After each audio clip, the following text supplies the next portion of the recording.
weakness. Do I have weakness? I am nothing but weakness.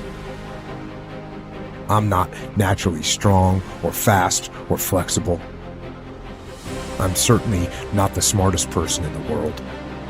I get emotional over stupid things. I eat the wrong foods. I don't sleep enough. I procrastinate and I waste time. I care too much about meaningless things and not enough about important things. My ego is too big. My mind is too small, often trapped inside itself. Now, all that being said, I have a saying. A person's strength is often their biggest weakness, but their weaknesses can become strengths. Success, guys, a very, very lonely road, man. Along that road, you're not going to see too many friends. You see your shadow most often. You got to trust in the heart of hearts. Inside what you're doing, what you believe in is a worthy cause, a winnable fight. I wish I could tell you you're tired, go take a break. I wish I could tell you you're tired, rest for a year. I wish I could tell you that it's gonna get easier. I wish I could tell you it's gonna get easier. I wish I could tell you that if you just keep going, it's gonna get lighter. I dare you to take a stand today to say no more. I will no longer accept this for my life. I dare you to take action today. I dare you to write your goals down and get someone to hold you accountable.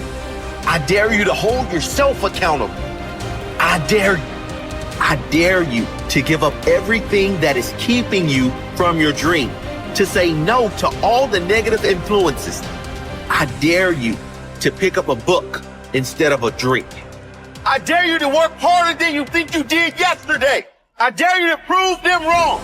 I dare you to prove yourself right.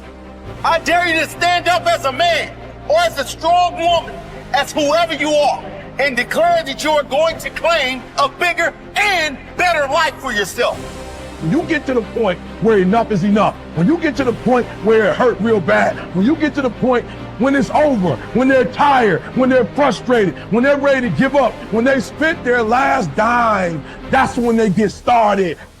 But what you cannot do is you cannot quit during the process.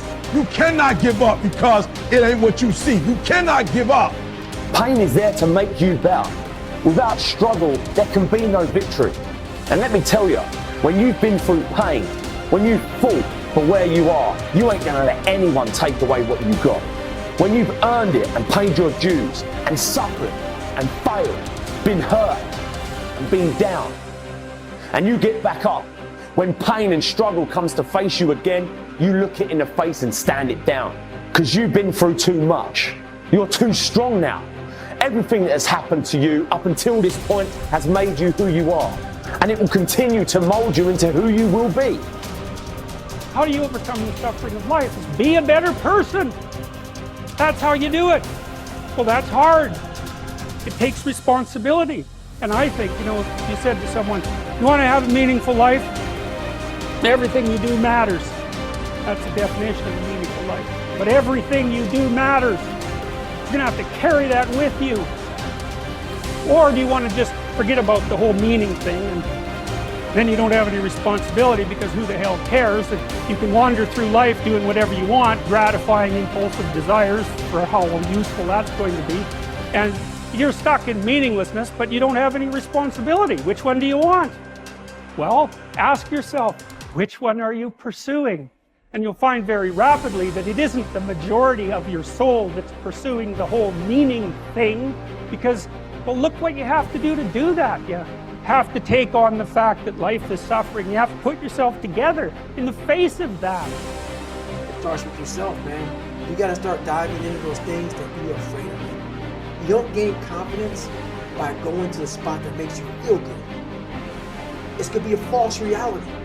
And the second life gives you that challenge, all you want to do is go back to what made you confidence, or what gave you confidence, is that happy spot. Now, what gives you confidence, what gave me confidence, was spending years at a kitchen table trying to learn how to read and write on my own, realizing I can't learn the way you learn. I can't, but I can learn. What gives you confidence, not being afraid, is overcoming the fear. I used to stutter severely bad. So right now, I don't know how many people are gonna watch this. You know what gives me confidence? Is knowing I no longer care if I sit here and start stuttering again. That's what gives me confidence, is facing these things, overcoming them. And maybe not overcoming them every day, but facing them. And facing and facing. Pretty soon like this, oh man, this is where it's at. It's not in that comfort zone. It's in the discomfort zone is where my confidence is getting built. That's where it's getting built. But people want they want an easier answer. It has to be an easier way. It's not. I'm sorry. I searched for it my entire life. I did. I lied. I did everything. And I still felt empty. I walk around with a backpack with all my stuff with no car. And I walk around the happiest person in the world. Have nothing. Happy as hell. It's because I found out the whole key to life. It's not in all that. Have to face yourself. So many people live to be 100 years old and they die miserable, having everything, because they never examine. I call it my live autopsy. You never examine this. Happiness, peace, enlightenment, it's all up here, man. It's all up here. And when I start talking like this, people are, man, I don't know. It's the truth, man. It's all up here. You just got to be willing to go and face it. And that's the hard part. Attitude is a reflection, a result of a person's will. It is incalculably powerful. It can bring about marvelous results for us, but we need to train it patiently, day by day.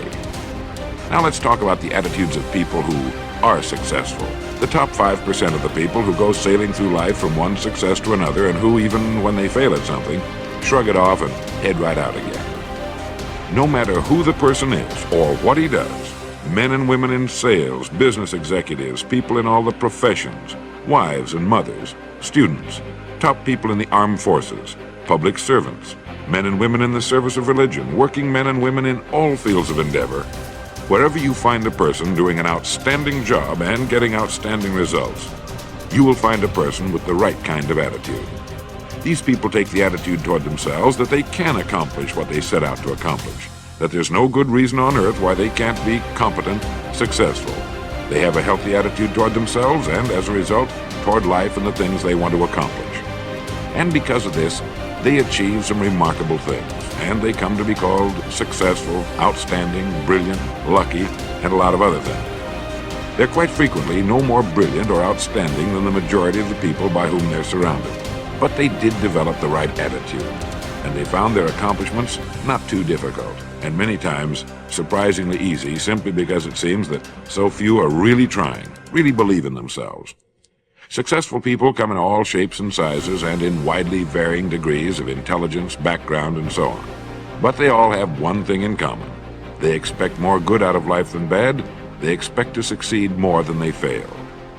If you want something worthwhile, take the attitude that there are a lot more reasons why you can have it than there are that you cannot, and set out to earn it.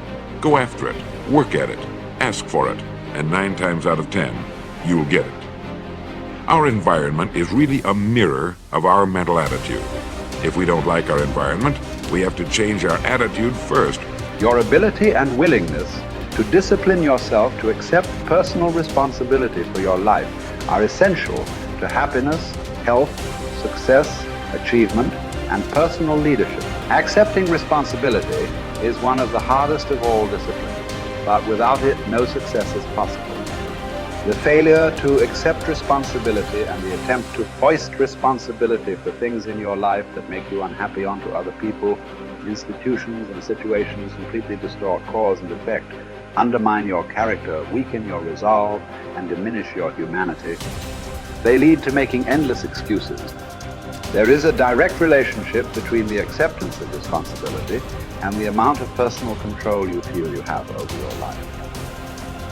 This means that the more you accept responsibility, the greater sense of control you experience. There is also a direct relationship between the amount of control you feel you have and how positive you feel. The more you feel that you have a high sense of control in the important areas of your life, the more positive and happy you are in everything you do. When you accept responsibility, you feel strong, powerful, and purposeful.